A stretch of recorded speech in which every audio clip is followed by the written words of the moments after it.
አፈና ተደርጓል አዎ በቃ አፈና ተደርጎ ባጽዮቹ ዘመን በኢትዮጵያ የሚገኙ ሙስሊሞች የሚል አርማ መጣና ሙስሊሙን አገለሉት እንዳይማርም እንዳያቅም እንዳይታወቅም አደረጉት እንዳይታወቅም ሲደረግ ራሱ ታሪኩን ማወቅ አልቻለም ታሪኩን የሚያሳውቁትም ገብተው እንዲያሳውቁት አልተፈቀደም ገደብ ተጥሏል እንደው አንድ ግልጽ ነገር ልንገርህና እኛ ከተበጥናትና በምርምር ሙያ ስላለው ሌላው ቀርቶ እንኳን በአረበኛ የተጻፈ አይደለም ቁርአን እንኳን እንዳይገባ የተከለከለበት ጊዜ ነበር ቁርአን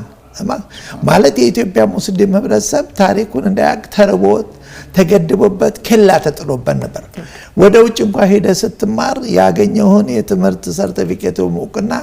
ወደ ሀገር ይዘህ መቆምና የሚሰጠው አልነበረም ይሄ ሁሉ ገደብ ተጥሎበት ነበር ለዚህ ብሎ ነው ብዙዎች በውጭ ሀገር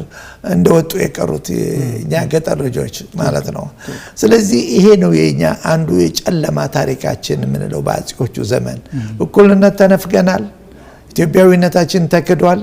ይሄም ደግሞ ከሀገሪቷ ከመሰረተ እምነት መቀበል ጋር ተቃራኒ ነበር ምክንያቱም ኢትዮጵያ ውስጥ ተረግዞ የተወለደ ሃይማኖት የለም አይሁድም ወደ ኢትዮጵያ ገባው ከልደት በፊት በ580 ነው አሻራውን አስቀምጧል ክርስትና በ350 እንደ አውሮፓ አቆጣጠር በኢዛና ዘመን ገባ አሻራውን ተወ እስልምናው በ615 ወደ ኢትዮጵያ ገባ አሻራውን አስቀመጠ በዚህ እንደ ኢትዮጵያውያን ሙስሊሙም ክርስቲያኑም ሊኮራበት ይገባል የሀገር ታሪክ ነው ቅርስ ነው ይሄን አምነን መቀበል አለብን አንዱ እንጀራ ልጅ አንዱ የእናት ልጅ የሚሆንበት ጊዜ አልነበረም አጼዎቹ ግን ከዚህ መልኩ መጡና ይሄንን እውነት አካዱት በኢትዮጵያ የሚገኙ ሙስሊሞች ብለው ወሰኑበት በኢትዮጵያ የሚገኙ ሙስሊሞች ሲሉ ደግሞ ኦሮሞ አላሉ አማራ አላሉ አፋር አላሉ ሁሉንም ባንድ ተፈለቁና